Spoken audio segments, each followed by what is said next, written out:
শহীদদের প্রতি শ্রদ্ধাঞ্জলি, free medical camp, cycle rally, মুক্তিযুদ্ধ ভিত্তিক প্রামাণ্যচিত্র প্রদর্শনী, বিশেষ দোয়া ও খাবার বিতরণ সহ নানা আয়োজনে কুমিল্লায় বিজয় দিবস উদযাপিত হয়েছে।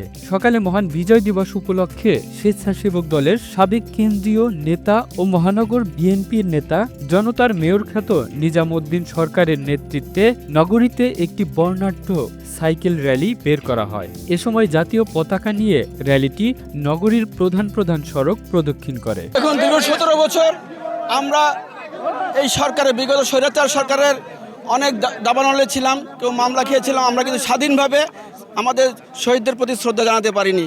কিন্তু আজকে ছাত্র জনতার গণ অভ্যুত্থানের মধ্যে আমরা আজকে ছাত্র জনতা এবং ঐক্যবদ্ধভাবে জনগণের স্বতঃস্ফূর্তার মধ্যে আজকে জাতির শ্রেষ্ঠ সন্তান আজকের এই বিজয়ের দিনে তাদের আমরা শ্রদ্ধা জানাতে পেরেছি এবং আমরা শ্রদ্ধা নিতে পেরেছি স্বাধীনভাবে, গণতান্ত্রিকভাবে।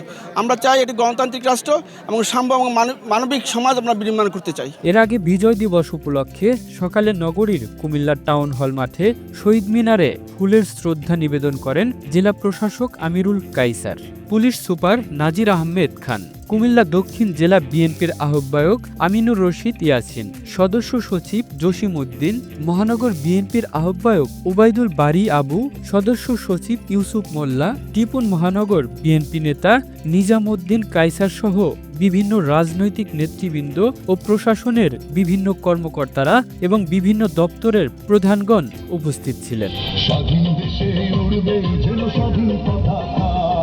পরে মুক্তিযোদ্ধা কমান্ডো সহ বিভিন্ন রাজনৈতিক ও সামাজিক সাংস্কৃতিক সংগঠন, শিক্ষা প্রতিষ্ঠান ও সরকারি বেসরকারি নানা দপ্তরের পক্ষ থেকে শহীদ মিনারে পুষ্পস্তবক অর্পণ করা হয়। এদিকে বিকালে জেলা মহানগর বিএনপির উদ্যোগে বিজয় র্যালিতে বিএনপির স্থায়ী কমিটির সদস্য ডক্টর খন্দকার মোশাররফ হোসেন ও কেন্দ্রীয় ত্রাণ ও পুনর্বাসন বিষয়ক সম্পাদক ও জেলা বিএনপির আহ্বায়ক আমিনুর রশিদ ইয়াসিন নেতৃত্ব দেন। The news Bangladesh desk report.